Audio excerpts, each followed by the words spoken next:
Surviving Reality contains explicit content full of snark and sarcasm that may not be suitable for all audiences. Listener discretion is advised.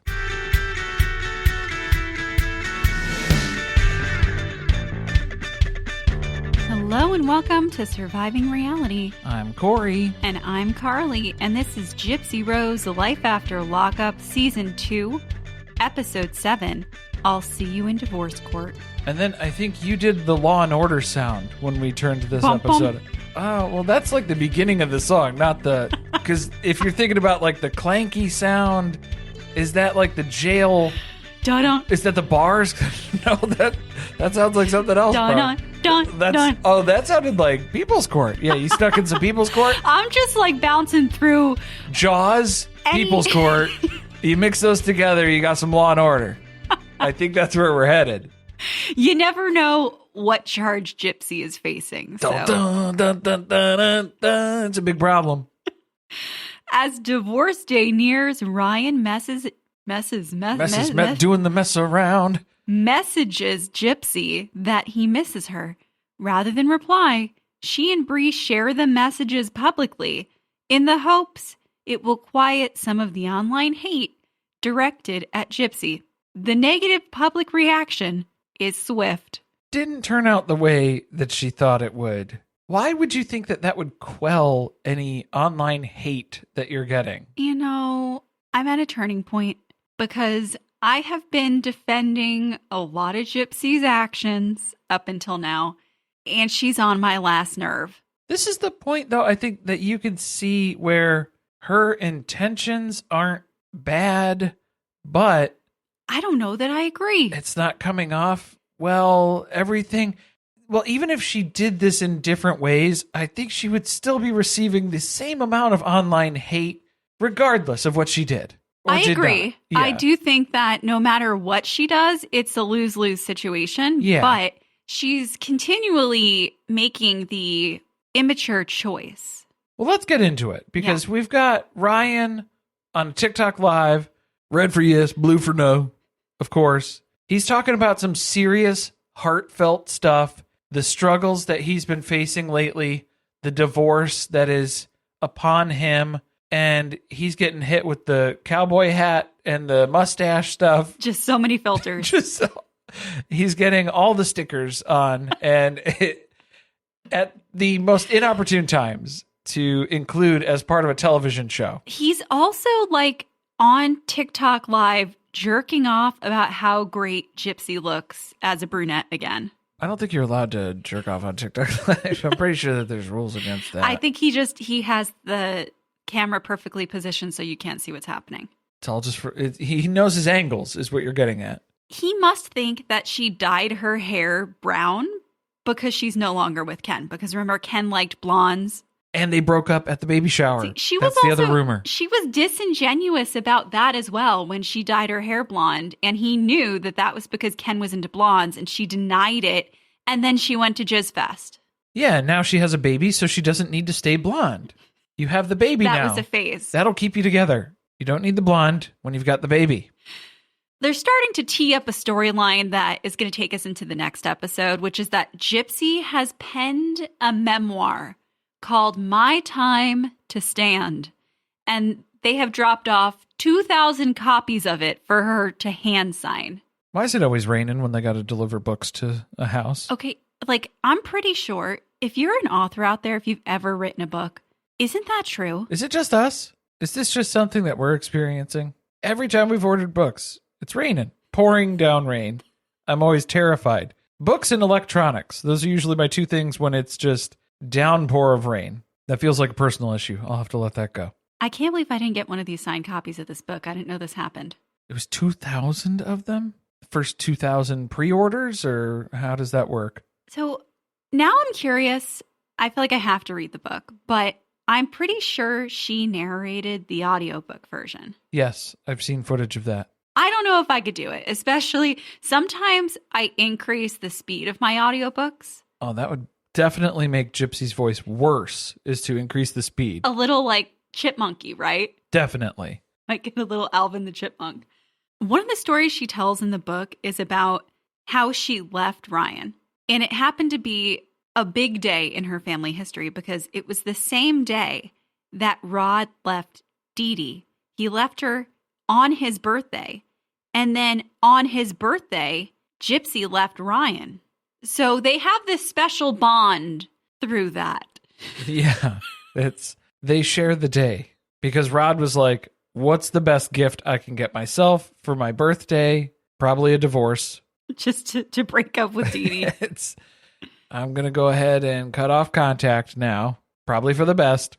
But this is where the storylines get intertwined, infused and entwined, because the DMs that Ryan was complimentary, but a little weird. It was a little, not stalker-ish, it was watcher-ish.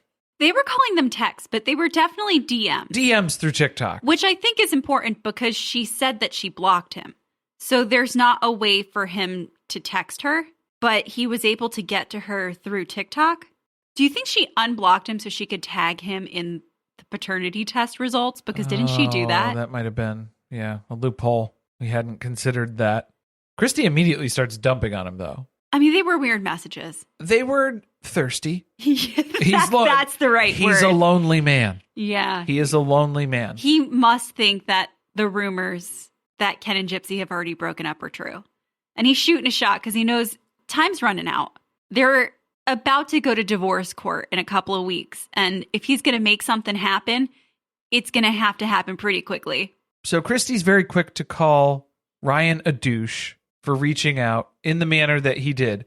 And Rod turns into a love guru right before our eyes and is like, well, love is a very complicated thing. Well, Christy wasn't turned off when Ken just popped up out of the blue and texted her because he couldn't get through to Gypsy. That wasn't weird or creepy or off-putting. Her theory is that Ryan is just fishing for engagement on TikTok. He just needs some sort of a response, so then that way he can have another live that he can talk about something. I don't think she's wrong there. I would suspect the same thing because Gypsy and Ryan are just going back and forth with each other online. Yeah, but is the engagement thirst coming from inside the house? Because Gypsy is taking a lot of this information to Bree, who is her friend, and now faithful mouthpiece on social media. Because Gypsy isn't able to navigate the complexities of TikTok lives by herself. Everything she says is used against her. She tries to make it sound like this is personal growth for her, though, that typically she'd be really impulsive and she would have already decided what to do and done it. But instead, she's going to get a consensus from the people around her. So she starts with Bree, who is telling her, no, I think what you should probably do is let me post screenshots of all the DMs. It was at Bree's behest that a lot of this stuff started going public. We didn't check for any other opinions on that part of the process. Should we have checked with some other folks maybe to get their input of, should I share these text messages that were sent to me directly or these DMs that were sent specifically to me? Should I put this on blast? Is that a good look? I really don't get the point that she's trying to make. That she didn't want to personally post them because she felt like that would be too hurtful. She can't address it directly because that would mean that she's opening the door to a possibility. She's giving Ryan hope that they're able to reconcile their relationship. But he clearly knows that these messages came off of your phone and were given to Bree, who then posted them. So you are by proxy having a conversation with him by posting this stuff on the internet. Well, and isn't this shadier? Because now you're Yes. going to someone else. You're involving a third party who had no reason to be involved in that conversation. And now you're responding publicly in that way? If you're afraid that he's just reaching out to you because he wants to get some type of response that he can then either share or talk about, either don't respond at all and just act like it never happened, or respond and say, I am not interested in talking to you. These messages are kind of a little weird. It's off-putting. Yeah. But then I think I'm more upset out of everybody involved here with Bree, of everybody who is here. Because Ryan, moment of weakness, he's desperate, he's reaching out. That's just kind of what he's designed and built to do. He's trying in his own weird way to get Gypsy back. Obviously, it's not going to happen. Gypsy's not interested. He needs to understand that and move on, but he's not there yet. So he's still struggling with that. I can kind of understand that part of it. With Bree then saying, hey, why don't you send me those DMs and then I'll post about it. I'll make a bunch of videos on TikTok, maybe some with monetary benefit. But hey, I will help you get the word out about this. That's why I'm so unsure of this friendship between the two of them. I don't like it. I don't like it. It's weird. It feels like if you were genuinely friends with Gypsy, then you wouldn't want to be involved in something like this. Yeah, this is messy, and it doesn't seem like it's going to be helping. It's not going to help Gypsy. It's not going to help Ryan. It's going to help Bree. It feels like it's very helpful for you. It's going to help Bree get some subscribers. It feels like you have a motive. Sure. Which is what I don't like about it. That feels like that's where the benefit lies. And so then if that's what's going on, it's at the detriment of Gypsy and Ryan. They kind of didn't do a good job very clearly explaining what was going on at the time, which it sounded like there were a lot of rumors that Gypsy wasn't leaving Ryan alone. Well, most of those were originating from Ryan on his lives. Well, but does it help when she does things like make TikToks where she is responding to things he has said on lives without directly addressing it? Or the thing like posting the paternity test results, like she is feeding it too. She's not directly contacting Ryan, but she is still talking about him through TikTok. But these DMs are supposed to prove to everyone that Gypsy doesn't interact with him. She doesn't reply to the things he sends her. And he's here acting heartbroken on all of his lives, yet he's sending her DMs trying to get back with her. The other issue now is that Ryan is bringing up, she's sent me messages before too. But show him. Where are the receipts, brah? That's what he had to do a live of to leak or not to leak, because now his DMs have been put on blast. Red or blue. So yeah, you got to vote red for yes, blue for no. Should he go tit for tat on this? Okay, now I'm going to be petty, because if I was Ryan and she tried to come on here and embarrass me and make it look like I'm having a one-way conversation, that I'm the only one reaching out, and I had DMs from her, I would 1,000% post them. I don't think they exist. I don't think he has that. No. So yeah, I think that's the biggest issue, is it's really difficult to provide that because it doesn't exist. I agree. It's probably like, hey, can you sign the divorce papers? Here's our court date. Will you be there? This is my attorney's information. Here's their phone number. Please stop contacting me. Well, it doesn't work. It's not working, continues to not work. And then the issue now is that Gypsy is kind of feeling guilty because she did leave things sort of unaddressed, unresolved, I guess. She just walked out of the apartment one day and told him everything was fine. She went to visit her family. She told him, love you, see you later, I care about you, bye-bye. And then she never came home. So did they break up over the phone? Maybe she also could have taken that approach with Dee Dee. I don't think that would have worked. No. Yeah, I don't think you could do that. You don't think saying, hey, I'll be back later. No, she wouldn't have let her out? No, she snuck out. She tried to escape a couple of times and it didn't work. Yeah, she did tell us that story. Yeah. Well, I'm glad she took this approach this time around. That's growth. That's progress. And that's all you can ask for. And then she just never talked to him again? So that's where she Or at least understands. not in person. Yeah. We've never been face to face since that. So, and I think that's what he keeps clinging to. That's his main storyline in these lives that really tugs at the heartstrings of a lot of people, is that the last thing that she said to him in person was that she loved him and that she cared about him, and then she left, and that was all ripped away from him because her family stole her away from him. I think it's hilarious that he is presenting this as though Christy and Rod abducted Gypsy. Not the case at all. And also, it's not like he doesn't know where their house is, like that he could go there. I don't know if Ryan can leave the apartment at this point. Is he able to? I mean, we saw him like walking Pixie on that pier. I don't think he goes further than the pier. Yeah, I don't think he gets too far. I think he has a very small radius now. He's just there. Well, I would be afraid of Rod. And you know what? Maybe I'd be more afraid of Christy than I would be Rod. Yeah, Rod gets it. Rod's like, he understands heartbreak, okay? And he's right there with you. Christy has no remorse for Ryan. And I can't really fault her for that either at this point, because the exchanges that they had weren't great. The things that he started saying to Gypsy about her family, it was fucked up. That's going to cause a divide. Well, Ryan definitely was pretty controlling. Yes, definitely. You know, it made me think a lot about what we saw of Ken in this episode, because we're going to talk about how he reacts to the idea of Gypsy and Ryan getting together for a conversation. And I thought that was going to go a completely different way, but I'm almost wondering, there are a lot of people who feel like Gypsy is trying to present a very specific image of not only herself, but of Ken and their relationship when they're on camera. And was that his genuine reaction? Or was there a concerted effort to show this very different, polarized reaction to getting together with an ex that Ryan would never have been okay with? Was it a curated response type of a thing? Yeah, because I thought the same thing. I thought this was going to be a rough conversation. They even edited it to look like he was going to get upset. They were setting it up that way.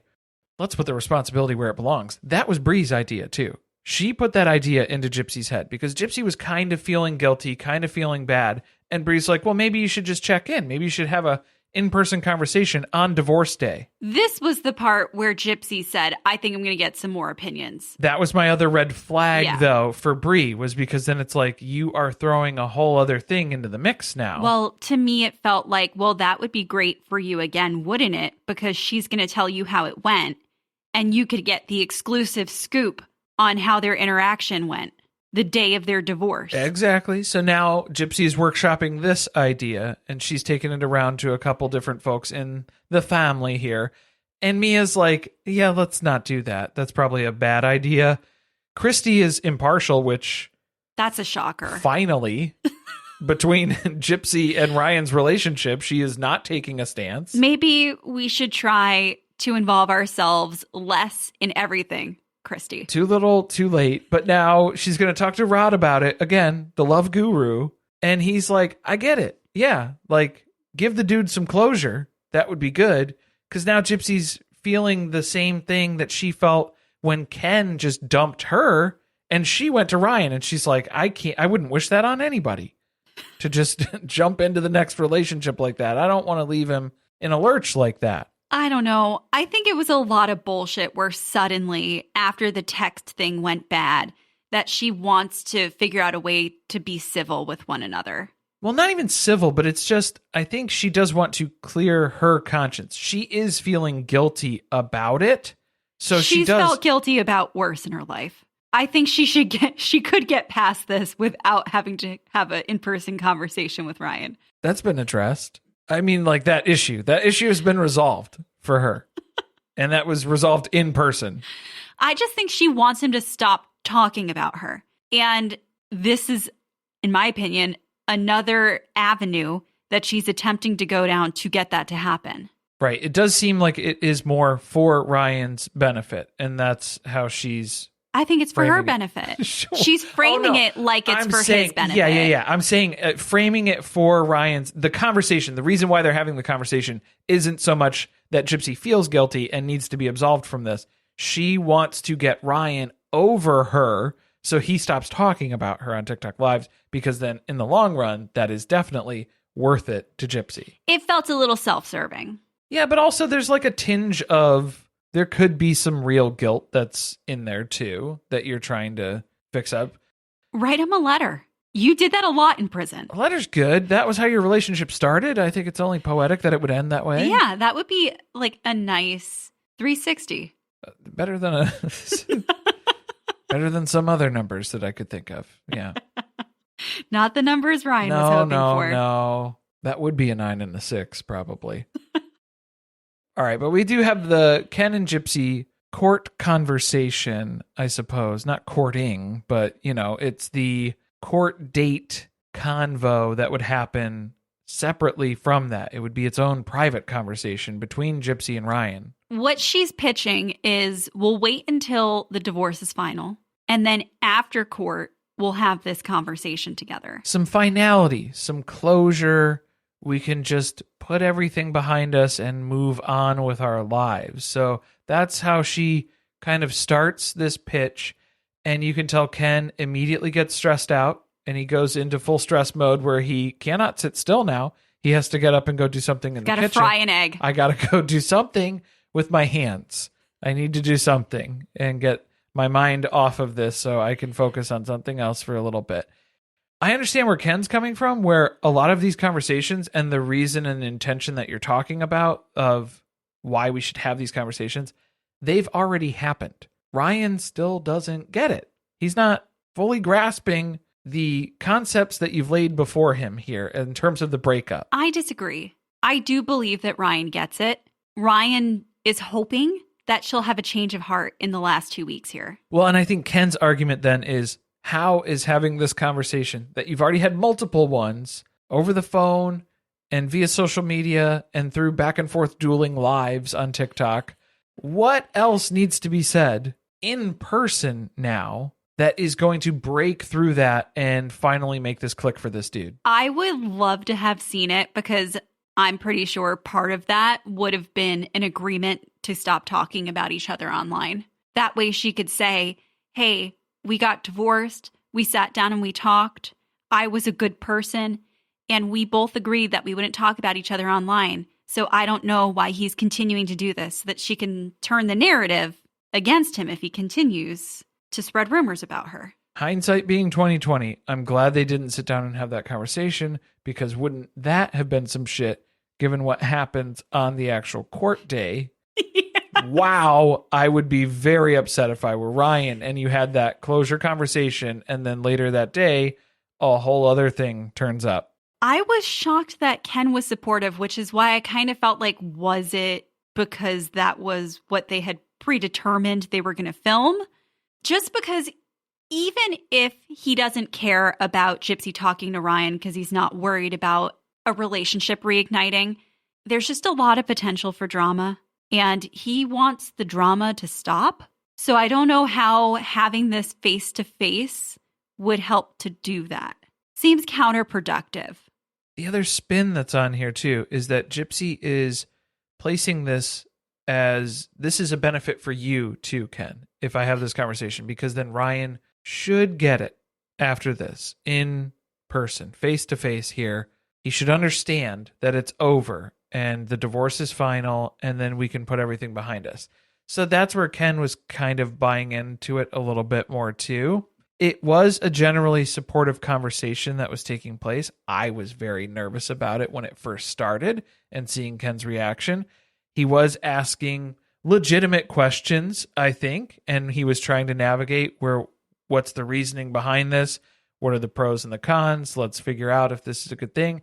If this is going to work for you, you think it's going to be good for us, then okay, yeah, let's go for it. So at least they were on the same page about it for this, so that I can get on board with. Ken has been winning me over, but I'm not really positive if it's truly Ken or if, like you said, it's this curated version of Ken that they've decided to put on the show. But he brought up the fact that it's not anyone's fault that you guys got married while you were in prison.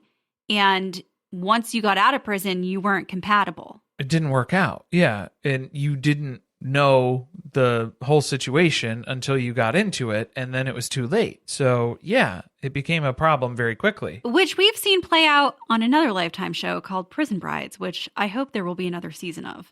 This happens a lot where people get together either while they're still in prison or they get married immediately after getting out of prison. And they very quickly learn that this relationship only worked within the confines of being confined, I guess. Oh, wow. Yeah. So Gypsy's going to draft up. She's going to speak to her therapist, I'm sure, and get some advice on how to word this a little bit better.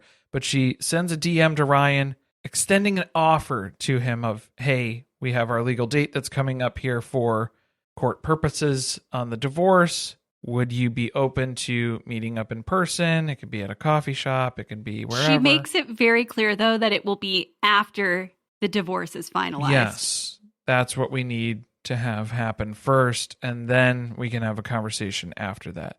So no response initially. It wasn't an immediate read receipt that came from Ryan's side or anything like that. He's trying to play it cool. He's stressing her out because Ken and Gypsy go looking for a Christmas tree. They go shopping.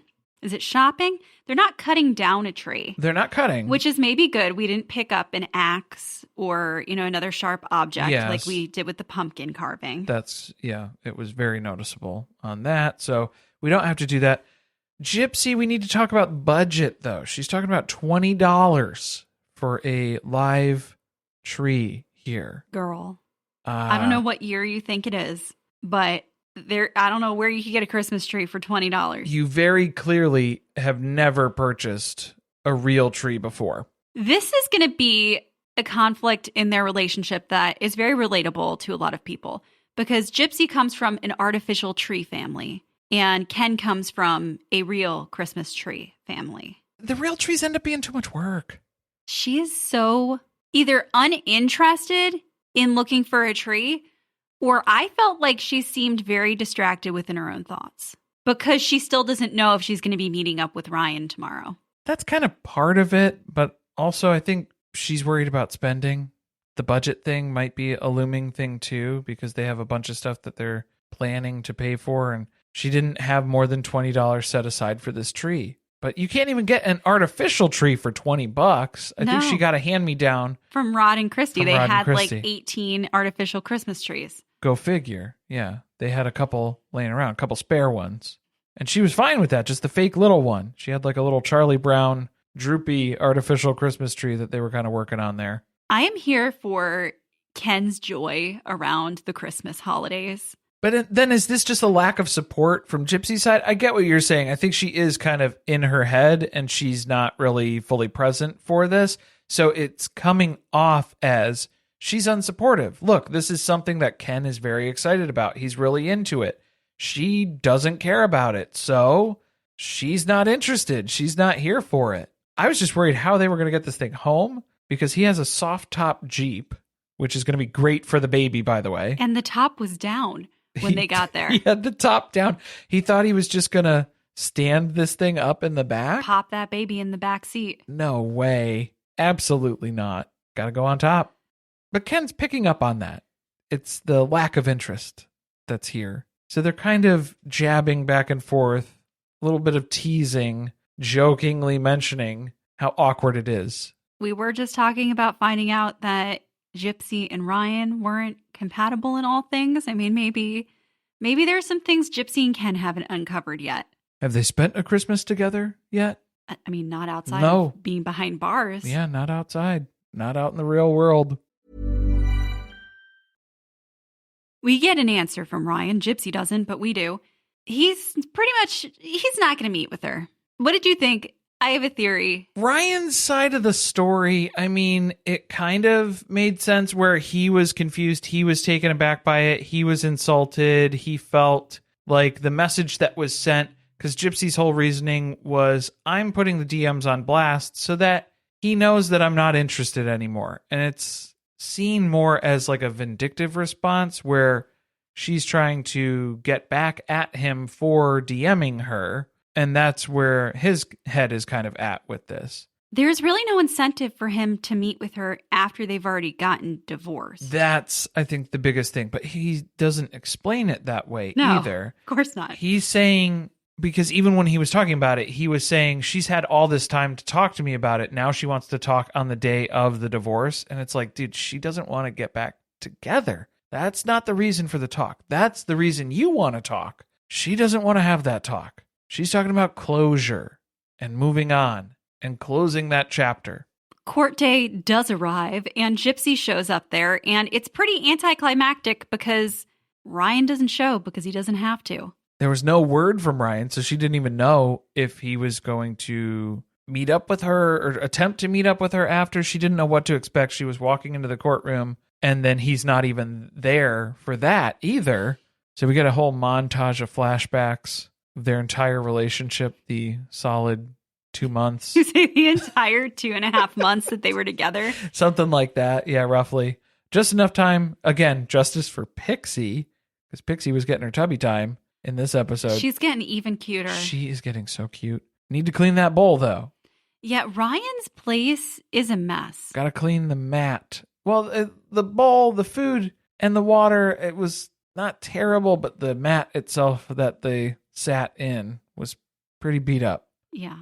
That was the same mat that Maisie has, just in a different color. Yeah, I think we had a gray one for her, and then it got moldy. Didn't get moldy. At some point it did. I would never let her eat out of a moldy That was place why mat. we don't have that one anymore. But for the time, yeah, we realized, we were like, whoa, look out. Silicone. It's getting a little something in there. Just want to assure everyone that we have a very cleanly home. And that Cleanly? Maisie's bowls, you're making me nervous. Maisie's bowls get washed every single day. Right. They do, and she waits. She will not drink out of an unwashed leftover bowl from the night before. Well, Carla gets upset with me too because we have a system. Me and Maisie have a good system where I hate the system. sometimes there's water that's in the bowl and then sometimes there's not. And when there's not and Maisie wants a drink, she goes with her little paw and she goes ping, ting, ting, ting, and she hits the bowl. And so then I say, oh, you thirsty? And then I fill up her bowl. That's I don't like it. that system. That's all you need. My system is whenever I refill my water, I also top off her bowl. That's fine. Sometimes that works out like that. Sometimes she goes and has big drinks, and then I can't keep up with the demand. So off topic. Okay. Oh, the court. She gets swarmed by quote unquote paparazzi. Are we still using that word? It was like one guy with a camera. I mean, there was a couple people. She brought her own camera. So you're going to get mad at camera people being outside the courthouse? I think that's where we can probably draw a line. Did she really need to put the coat up over her head to do like a perp walk? You just left divorce court. It's not that big of a deal. You weren't arrested for, I don't know, murder. Allegedly. Second degree. Conspiracy to murder. If I was on the production team, though, I wouldn't have been blurring out the paparazzi guy's face. This is a paparazzi person who is actively going right? in. Like if their whole public. job is to take pictures of people because they're in public and they can sell them, then why can't I put a picture of you on TV? Yeah, I'll put you on blast. Why not? Maybe they didn't want the publicity. They didn't want it to add credibility. Do you think that Gypsy was looking forward to the drama of that interaction, and then when it didn't happen, it was a disappointment? Well, don't worry, because Christy will be able to fill that gap for you, because they're working on Christmas decorations when they're back home later that evening, and Christy's letting us know if Ryan wants to talk, if he wants to reach out, because now he is blocked on Gypsy's social media and through her phone and stuff, you can always text me. Because that's how the exes get in touch with Gypsy. You got to go through Christy. We know. We know the system. Come on. What she was trying to say is if you want to talk shit about me online, you can text me and we can talk about it together. Oh, see, I took it the other way. I was saying, of course, we know you are very open to exes texting you. Gypsy's exes are she doesn't want to hear from Ryan. able to reach out. She's very combative. That was a challenge. But while they're in the living room, working on Christmas decorations, talking about how great it would be to just stop being so overly dramatic, blowing stuff up on TikTok, going back and forth, saying all these mean and cruel things and just blowing things out of proportion. And then Gypsy sees an article that's published about how Ryan's real bad at sex. And it was a direct quote. Hold on. We didn't know what happened first. She's looking at her phone and she's just going, oh. And we're like, what? It seems really bad. And then she turns the phone around to Christy and Christy looks horrified. That's how I imagine J.D. Vance reacted when he saw the Pope died. You think he cared? That's saying something. Yeah, she is telling us that she did not directly say this to the person who wrote the article, that they had been asking her as part of the writing of her book or discussing the content of her book, that having sex with Ryan was difficult for her at first because of the fact that she has been sexually abused in the past. Somehow that then translated to the D is not fire, and Gypsy was not attracted to Ryan and did not enjoy having sex with him. The way that she described it was she read the headline and she went, ooh, I didn't know that they were going to include that as part of the article because I was just trying to do press for the book tour. That was really all I was going for here. Then she went on to explain, they asked me questions about stuff that was included in the book, which was the history of sexual abuse and the things that she'd gone through, and then the struggles at the beginning of the marriage, coming out of prison and jumping right into sexual activity with Ryan. Like literally the day that she got out. Immediately, which was a lot. It was a lot for her to process at that time. Was rightfully so. I'm going to say he pressured her a lot about when they were going to have sex from the moment that she got in the car. Yeah. And so that is all making sense. But when she's talking about that, it's like, yeah, that sounds like you answered the question. I mean, they sensationalized it as a headline, but the things that you were talking about were very much like, yeah, that seems like that was part of the interview. That wasn't like a hot mic off to the side, should be off the record sort of a thing. She tried to make it sound like it was off the record, which when you are interviewed by a reporter, guys, like saying this is off the record, that doesn't hold up. That doesn't, that doesn't work. It's not doing what you think it's doing. Also, I don't know that I believe her. I think that she just now is having a change of heart about this, that she doesn't want him to be embarrassed because of whatever guilt she has about how their relationship ended. But she most definitely did this. And said that. Yes. And then could you imagine if they had a coffee shop lunch interaction where they finally got closure, met face to face, really ended on good terms, and then 2 hours later, that article comes out? No. Do you know the backlash that would have come from that? No, and Ryan has a completely different story because he claims that this very much was Gypsy shit-talking him and that he knew that that's what happened because as part of her text where she was trying to get together to talk, she sent him one that was basically like, look, I said some terrible things about you because I was really upset at the time. And it's probably going to come out any day now. So just, brace yourself. Oh, the paternity test stuff. Yeah, she was very upset about that. And so she did pop off and say some things. She was wilding out on that. So heads up, there might be a few more articles that come trickling out here. But then why not own it? Why act like when you're telling Christy about what happened that you're just innocent? You had this interview with this reporter who I guess tricked you into saying something that they were able to make sound salacious, but that in fact was not your intent when it was. But then we also get an admission from Ryan too, where he was saying, I didn't want to meet up with Gypsy in person because I didn't want to give her closure. And it's like, oh, dude. They're both just trying to figure out a way to stick it to the other. Yeah, they're just dragging this out as long as they can. And now that the legal stuff is over, now it's just going to be the emotional back and forth there, which we kind of got a little bit of an emotional whiplash from Ken this episode, because then he even had the free woman comment because he was asking, oh, how did court go? I guess you're a free woman now. Almost. You're almost a free woman. Almost, yeah, because the judge just has to sign off on it now. And Gypsy kind of took that the wrong way. Well, she took it like, oh, so you mean I'm single, but we're in a relationship, so what is this? That tells me earlier this season when she tried to act like, oh, I'm not looking to get engaged anytime soon, that was not true. Because what I saw come out of her in that scene was that she is feeling a little upset about the fact that they don't have any like real official way to cement this relationship. Or maybe it's that there is a sensitivity there because there's not a solidified marriage there's or not a commitment. Engagement. There's not a commitment there officially.